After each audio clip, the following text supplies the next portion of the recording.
स्वामी समर्थ हे महान योगी, संत आणि अवतारी महापुरुष होते. स्वामी समर्थ महाराज हे महाराष्ट्रातील अत्यंत प्रसिद्ध आणि पूजनीय संत होते. त्यांना भगवान दत्तात्रय यांचा अवतार मानले जाते. त्यांनी आपले बहुतेक आयुष्य हे अक्कलकोटमध्ये पूर्ण केले. अक्कलकोट हे महाराष्ट्रातील सोलापूर जिल्ह्यात एक प्रसिद्ध धार्मिक स्थळ आहे. स्वामी समर्थांनी अनेक वर्षे या ठिकाणी वास्तव्य करून आपले क्षेत्र हे पूजनीय केले. येथे हजारो भाविक दरवर्षी येतात. स्वामींच्या या मठामध्ये पादुका आणि समाधी आहे. तुम्ही पाहू शकता समोर असणारा हा वटवृक्ष, या ठिकाणी स्वामी इथे आश्रयाला बसत.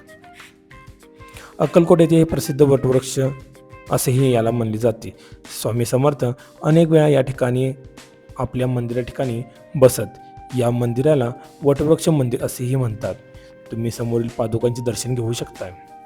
समोर असणारी शिवमूर्ती, त्याच्या मागील बाजू असणारी पादुका, यामध्ये एक वेगळा शांतमय वातावरण आणि भक्तिमय वातावरण दिसून येते. आज सकाळचे 5 वाजले आहेत. सकाळचे 5 वाजता या ठिकाणी काकड आरती होते.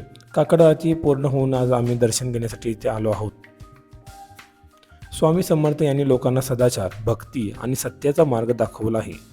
त्यांनी भिवू नकोस, मी तुझ्या पाठीशी आहे, सदैव सत्य बोलावे, देवावर विश्वास ठेवावा, गरजूंना मदत करावी असे अनेक उपदेश केले.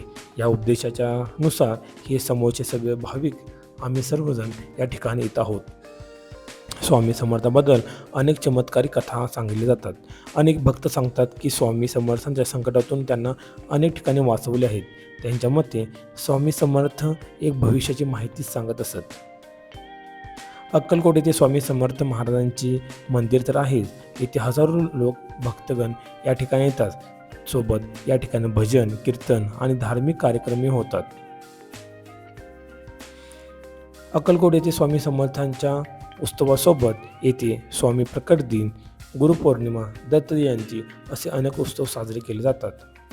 तुम्ही पाहू शकता या ठिकाणी स्वामी निरंतर पूजा करत असायचे. हे ठिकाण हे संत चोळाप्पा यांच्या वाड्याच्या ठिकाणी मानले जाते. या ठिकाणी स्वामींच्या पादुका आहेत. तसेच या ठिकाणी अनेक वर्षे स्वामी आश्रयाला होते असेही मानले जातात. या ठिकाणी असणारं उंबराचं झाड, या ठिकाणी असणारं वटवृक्षाचं झाड, या ठिकाणी माझी पूजा मांडा असं मानले जाते. चोळाप्पा यांचा वाडा अनेक ठिकाणी प्रसिद्ध आहे. स्वामी यांच्या चारित्र्यामध्ये की चोळाप्पा या ठिकाणी मी वास्तव्य करेल, त्याच ठिकाणी माझं मंदिर उभारा असंही त्यांनी सांगितलं होतं. या ठिकाणी असलेलं भक्तिमय वातावरण, शांत, एकांत आणि एक वेगळ्याच पॉझिटिव्ह एनर्जीमध्ये तुम्ही इथे येऊ शकता. अक्कलकोट महाराजांचं मंदिराचं दर्शन घेतल्यानंतर तुम्ही चोळाप्पा या वाड्यात दर्शन घेतलंच पाहिजे. सकाळच्या प्रहरी हे वाडा हा बंद असतो, पण दिवसाकरीच तुम्हाला या ठिकाणचं दर्शनही घेऊ शकताय. इथे असणे शांतमय वातावरण तुम्ही पाहू